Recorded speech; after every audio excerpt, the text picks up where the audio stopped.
इस कार्य हेतु अस्त्र का प्रयोग प्रभु का अपमान होगा।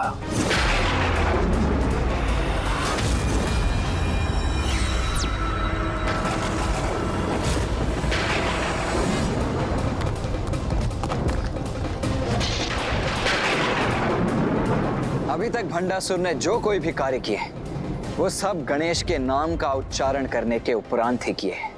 ये प्रथम कार्य है जो वो उसके नाम का उच्चारण किए बिना ही कर रहा है, और ऐसा कर उसने स्वयं अपने कार्य में विघ्न को निमंत्रण दिया है।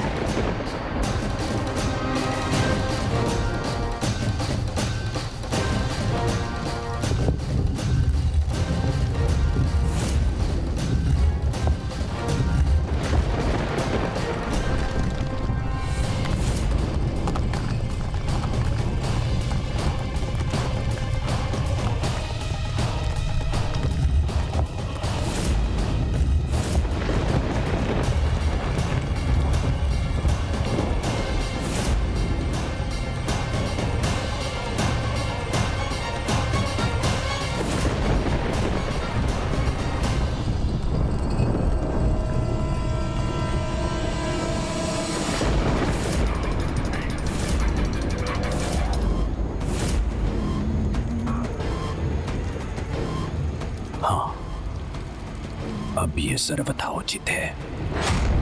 हाँ, ये दोष तो सर्वथा उचित है। भंडासुर से भूल तो हो गई, परंतु इसकी क्या प्रतिक्रिया होगी? भैया, मेरे मुख के समक्ष संपन्नता, श्री और समस्त शुभता का वास होता है। और जब पिताश्री ने मेरा शीश विलग किया था तो अभिमान का प्रतीक मेरा शीश पीछे जाकर गिरा था। इसी कारण मेरे पृष्ठ के पीछे अधर्म, दरिद्रता आदि का वास होता है। अब जब भंडासुर के सिंहासन और उसके भवन के भीतर के भाग मेरी पृष्ठ की ओर हैं, तो अपार अशुभ ऊर्जा का वास होगा अमरपुर के भीतर। और साथ ही भंडासुर खंडित शिवलिंग की पूजा के दोष का भागी भी बनेगा, और यही है उसके पतन का आरंभ।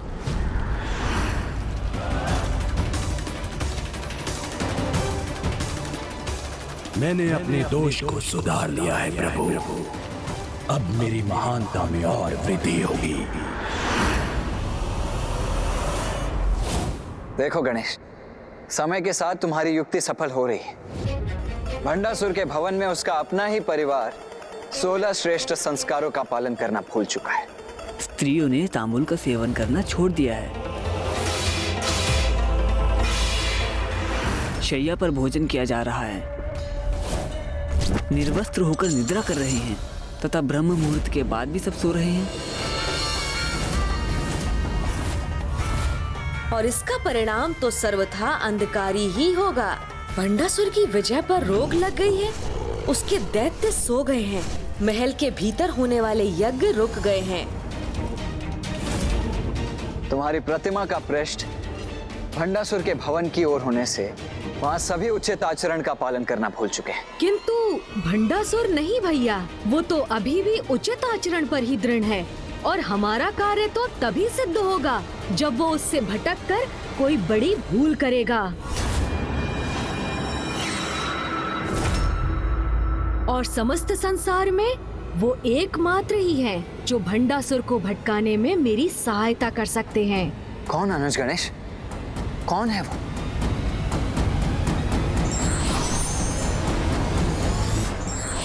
प्रणाम मामा जी। कल्याण हो पुत्र। तुम्हारे यहाँ आगमन का कारण ज्ञात है मुझे। संसार के कल्याण हेतु तुम अपना कार्य संपन्न कर चुके हो, शेष कार्य मुझे करना है।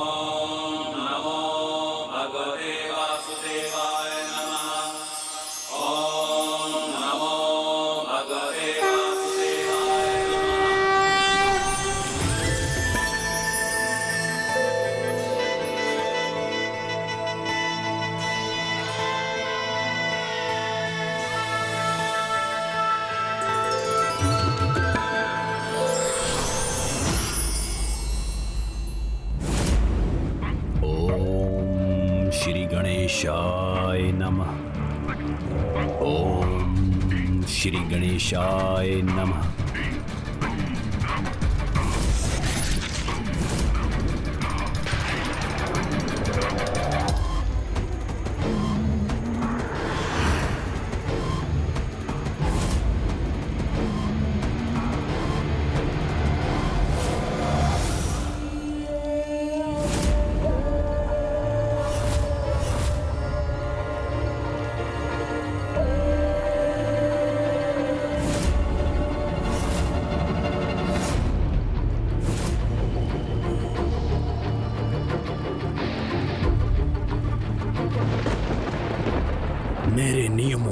उल्लंघन, 16 संस्कारों का निरादर और मेरे प्रभु गणेश जी और महादेव जी की पूजा की अवहेलना।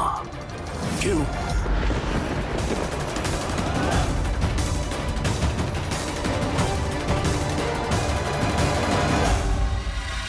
क्षमा कीजिएगा असुर महानायक, कीजिएगा असुर महानायक, कीजिएगा असुर महानायक।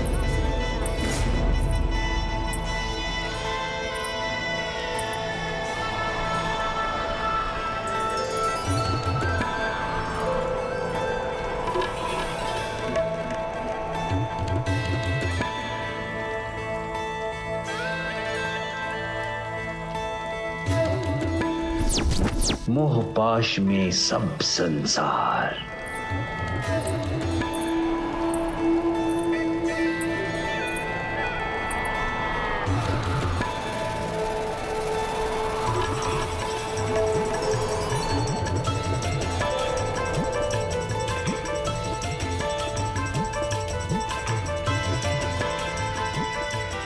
सुंदर, अति सुंदर। हे महान असुर महानायक भंडासुर जी, वी मोहिनी का प्रणाम स्वीकार करें। वी मोहिनी,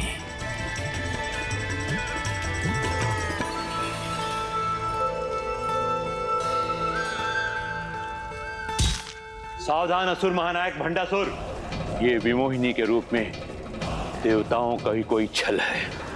विमोहिनी, जो नाम और रूप दोनों से ही मोह की पर्याय हो। कौन हो तुम और यहाँ किस लिए आई हो? महान असुर महानायक भंडासुर जी, मात्र मैं एक सेविका हूँ। आपके अधीन होने की लालसा मुझे यहाँ खींच लाई। अच्छा, तो तुम संसार के महानतम असुर भंडासुर की अधीनता स्वीकार करना चाहती हो, किंतु उससे पूर्व यहाँ के नियमों के अनुसार तुम्हें प्रभु गणेश की मूर्ति पर पुष्प समर्पित करने पड़ेंगे। उसके पश्चात देवादिदेव महादेव के शिवलिंग की आराधना करनी होगी।